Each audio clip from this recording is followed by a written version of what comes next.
Help me to reach 2,000 subscribers. The knock came just after midnight. Slow. Hesitant. Like someone wasn't sure if they wanted to be there. I opened the door, expecting maybe a delivery gone wrong or a drunk neighbor. Instead, it was her sister. Emily stood on my porch, rain clinging to her hair, eyes swollen and red. She looked like she'd run through a storm. Or maybe from something she couldn't face. "Can I come in?" she whispered. I froze. The last time I saw Emily was 2 days ago, at my ex-wife's celebration dinner. Celebration because Claire had posted on Instagram, "Finally free. Time for my new chapter." Everyone had congratulated her.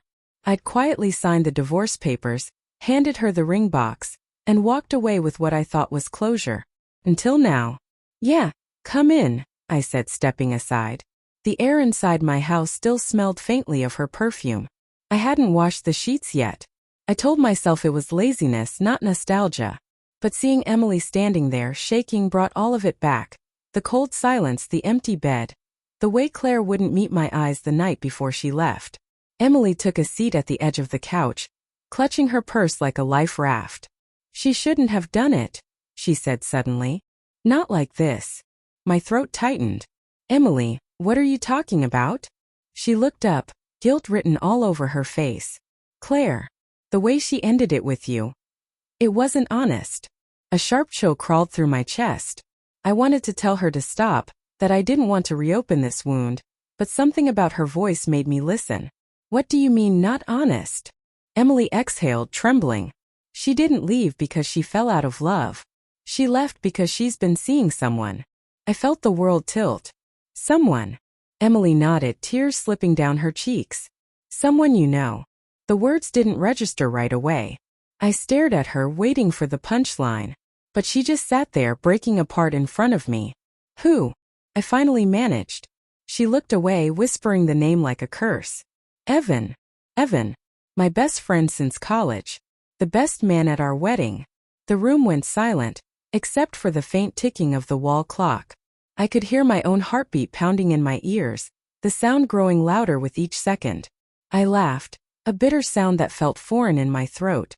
"No, that's not possible. Evan wouldn't. Claire wouldn't." But even as I said it, fragments of the past months started rearranging themselves in my mind, forming a picture I didn't want to see. Evan's sudden business trips. Claire's constant texting at dinner. The way she stopped inviting me to his housewarming parties. Her smile whenever she mentioned him. I had noticed all of it. I just didn't want to believe it. Emily wiped her tears. "I didn't want to tell you, but I saw them. Together. Last week." My chest tightened until I could barely breathe. "Where?" "At the lake house. Our lake house. The one Claire and I bought 5 years ago when we still believed in forever." I felt the betrayal burn through me like acid. Every memory, every kiss, every promise, suddenly felt like a lie. I stood up, pacing. "Why are you telling me this now?" Emily hesitated, then whispered. "Because I can't watch her destroy you and pretend I didn't know. You didn't deserve this." I turned toward her, anger flickering under my grief. "And you didn't tell me sooner because?" Her eyes filled with fresh tears. "Because she made me promise." And because she stopped. "Because what, Emily?" She swallowed hard. "Because I was afraid of what you'd think of me too." The way she said it made something inside me twist. "Think of you? Why would I think anything of you?" Her lips trembled. "Because I wasn't just keeping her secret. I was part of it." The air left my lungs. "What do you mean, part of it?" "I introduced them," she said, sobbing now. "It started as me helping her plan your surprise anniversary trip. Evan offered to help too, and things went too far. I saw it happening, and instead of stopping it, I covered for her. I thought she'd end it before you found out. I thought she'd realize what she was doing. But she didn't." I stared at her, disbelief giving way to a deep, nauseating sorrow. "So you knew the whole time," I whispered. "And you still stood there at the divorce hearing, pretending you were sorry for me." Emily shook her head. "I was sorry. I still am."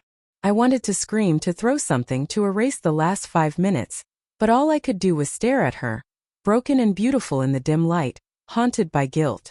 For a long time, neither of us spoke. Rain tapped against the windows like a slow drumbeat. Finally, she said softly, "She's leaving for Paris tomorrow." With him. Of course she was. Claire had always wanted to live in Paris, said it was where love felt real. I walked to the window watching the storm. My reflection looked like a stranger's. "Do you still love her?" Emily asked quietly. I didn't answer. Instead, I turned to her and asked, "Why tell me now if it's already over?"